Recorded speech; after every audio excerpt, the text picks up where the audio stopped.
नमस्कार, मी सागर कोरे। आज भाजपाच्या वतीने डॉक्टर रवींद्र आरळी साहेब नगराध्यक्ष पदाची निवडणूक लढवित आहेत। डॉक्टर साहेबांच्या सहकार्यामुळे आणि पडोळकर साहेबांच्या सहकार्यामुळे आज लिंगायत समाजाला न्याय मिळत आहे। आजपर्यंत डॉक्टर साहेब आणि पडोळकर साहेब संपूर्ण लिंगायत समाज बरोबर बहुजन समाज आणि समाजातील सर्व बांधव त्यांच्या सोबत आहेत आणि आजपर्यंत कधीच लिंगायत समाजाला न्याय मिळालेला नाहीये आणि कधीच प्रतिनिधित्व सुद्धा मिळालेलं नाही। फक्त त्यांच्यामुळे आज नगराध्यक्ष पदाची तिकीट पडोळकर साहेबांमुळे मिळालेलं आहे आणि संपूर्ण समाज बांधवांना त्यांनी घेऊन जात आहेत। माझ्या तमाम मायबाप जनतेला कळकळीची विनंती आहे, आज भाजपाशिवाय पर्याय नाही। भाजपा एवढा निधी कुठलाही पक्ष आणू शकत नाहीये। जत मध्ये सर्व समाजाला एकत्रित मी सांगत आहे, कळकळीची विनंती करून सांगत आहे। मित्र परिवार, आई वडील, माझ्या सर्व बंधू भगिनींना कळकळीची विनंती आहे, उद्या सकाळी आंघोळ करून आणि परमेश्वराला पाया पडून आपल्या भाजपाच्या डॉक्टर रवींद्र आरळी साहेब यांना प्रचंड आणि बहुमताने निवडून द्यावं ही कळकळीची विनंती आहे। आजपर्यंत कुठल्याच नेत्यांनी लिंगायत समाजाला न्याय दिलेला नाही। काही नेत्यांनी म्हटलं की लिंगायत समाजाचा पुळका आलेला, पुळकावर काही आलेलं नाही। आजपर्यंत कुठल्याही नेत्यांनी 30 वर्षात फक्त 10,000 रुपयाचा तर निधी दिले का हे मला त्यांनी सांगावं। हे कोणीही केलेलं नाही। फक्त आणि फक्त पडोळकर साहेब आणि आरळी डॉक्टर साहेब यांच्यामुळे हे सर्व घडत आहे आणि त्यांना संपूर्ण बांधवांनी मिळून प्रचंड बहुमताने निवडून द्यावे ही कळकळीची विनंती आहे। नमस्कार, मी भीमाशंकर लोणी।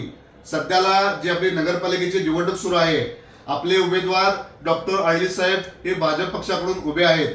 त्यांचा विजय जवळजवळ निश्चित झालेला आहे। सध्याला लिंगायत समाजासाठी त्यांचं सामाजिक कार्य म्हणलं, जो आपला बसवेश्वर पुतळा आश्वारूढ पुतळा आहे त्यासाठी जो 75 लाख रुपयाचा निधी हे आरळी डॉक्टर यांच्या माध्यमातून व आपले लाडके आमदार गोपीचंद पडळकर साहेब यांच्याकडून मिळालेला आहे। आरळी डॉक्टरांना लिंगायत समाजाचा व बहुजन समाजाचा प्रचंड पाठिंबा मिळत आहे। त्यामुळं विरोधकांच्या पायाखालची वाळू सरकलेली आहे आणि आरळी डॉक्टरांना यांचा विजय निश्चित झालेला आहे। कोणत्याही भूलतापांना बळी पडू नका आणि कोणत्याही भावनिक आश्वासांना बळी पडू नका आणि आरळी डॉक्टरांच्या पाठीशी ठामपणे उभे राहून त्यांना विजयी करा। मी रमेश माळी। सध्या जत नगरपालिका यांची निवडणूक सुरू आहे। त्यासाठी डॉक्टर रवींद्र आरळी साहेब हे उमेदवार उभारले आहेत। हे भाजपकडून उभारले आहेत। यांच्या पाठीशी संपूर्ण सामान्य जनता प्रचंड बहुमताने आहे। त्यासाठी विजय हा निश्चित ठरलेला आहे। कोणत्याही दबावाला, आमिषाला ही सामान्य जनता आता पडणार नाही। कितीही त्यांनी दबाव वाढला, आतापर्यंत सामान्य जनतेवरती फार मोठ्या प्रमाणात दबाव आणून यांनी मतात रूपांतर करत होते, परंतु आता कोणत्याही दबावाला, कोणत्याही दादागिरीला आता ही सामान्य जनता हे दबावाखाली येणार नाही आणि डॉक्टर साहेबांना प्रचंड बहुमतानं कमळाच्या चिन्हावरती बोट दाबून निवडून देणार आहे। हे आजच ठरलं आहे, फक्त आता जाहीर होण्याचं बाकी राहिलं आहे।